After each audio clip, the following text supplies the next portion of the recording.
Good morning twelfth class. कल हमने काव्य संकलन में पवन दूतिका नामक चैप्टर शुरू किया था, जिसके रचयिता हैं अयोध्या सिंह उपाध्याय हरिऔध। और इस चैप्टर में हमने 3 पद पढ़ा।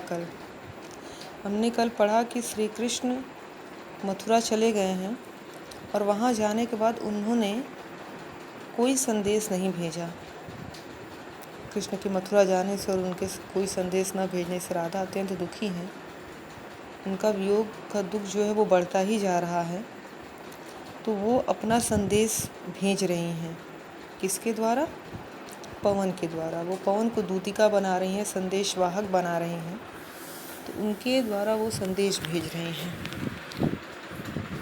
कल हमने यहाँ तक पढ़ा था, मेरे प्यारे नवजलद से कंज से नेत्र वाले, और जाके मेरी सब दुख कथा श्याम को तू सुना दे। यहाँ तक हमने पढ़ा था कि वो पवन से कह रही हैं कि हे प्यारी पवन, तू मथुरा जा और कृष्ण को मेरी सारी दुख की कथा को सुना दे।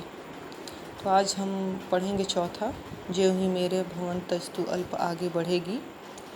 तो इसमें वर्णन है कि राधा पवन को बता रही हैं कि तुम जब यहाँ से आगे बढ़ोगी तो तुम्हें मार्ग में क्या क्या मिलेगा। वो समझा रही हैं पवन को। कह रही हैं कि ज्यों ही मेरा भवन तज तू अल्प आगे बढ़ेगी। हे पवन, तू जैसे ही मेरे भवन को छोड़कर अल्प थोड़ा सा आगे बढ़ेगी, शोभा वाली सुखद कितनी मंजू कुंजें मिलेंगी। तो तुम्हें मार्ग में अत्यंत सुंदर, सुखद और मधुर कुंजें मिलेंगी। कुंज बागीचों कहा गया है कि अत्यंत सुंदर, सुखद और मधुर कुंजें मिलेंगी। प्यारी छाया मृदुल स्वर से मोह लेंगी तुझे। भी कह रही हैं कि वे मधुर कुंजें जो हैं वो अपनी शीतल छाया से तुम्हें आकर्षित कर लेंगी, मोहित कर लेंगी। और चिड़ियों की चहचहाहट की मधुर ध्वनि वहाँ हमेशा होती रहती है, तो वो ध्वनि भी तुम्हें मोहित कर लेगी। यानी कि उस कुंजों की मधुर छाया और वहाँ की मधुर ध्वनि तुम्हें आकर्षित कर लेगी।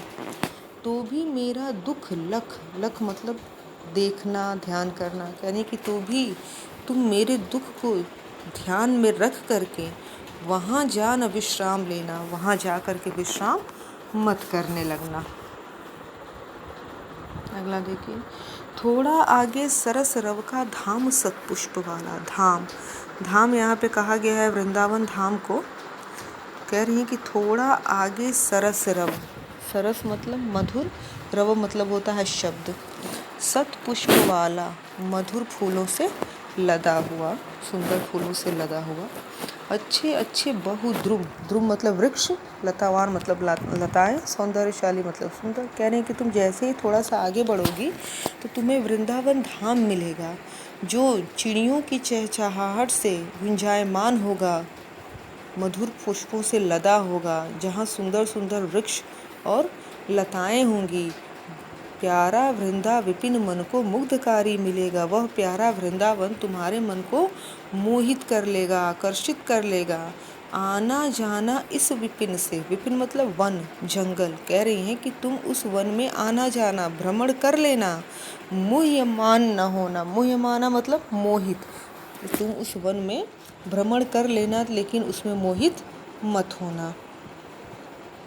देखिए फिर से राधा पवन से कह रही हैं कि हे पवन, तू जैसे ही मेरा भवन छोड़ करके थोड़ा सा आगे बढ़ेगी तो तुम्हें अत्यंत ही सुंदर, सुखद और मधुर कुंजें मार्ग में मिलेंगी, जिनकी छाया बड़ी ही शीतल है। वह तुम्हें आकर्षित करेगी और चिड़ियों की चहचहाने की ध्वनि वहाँ पर, मधुर ध्वनि वहाँ पर रहेगी, वह तुम्हें मोहित कर लेंगी।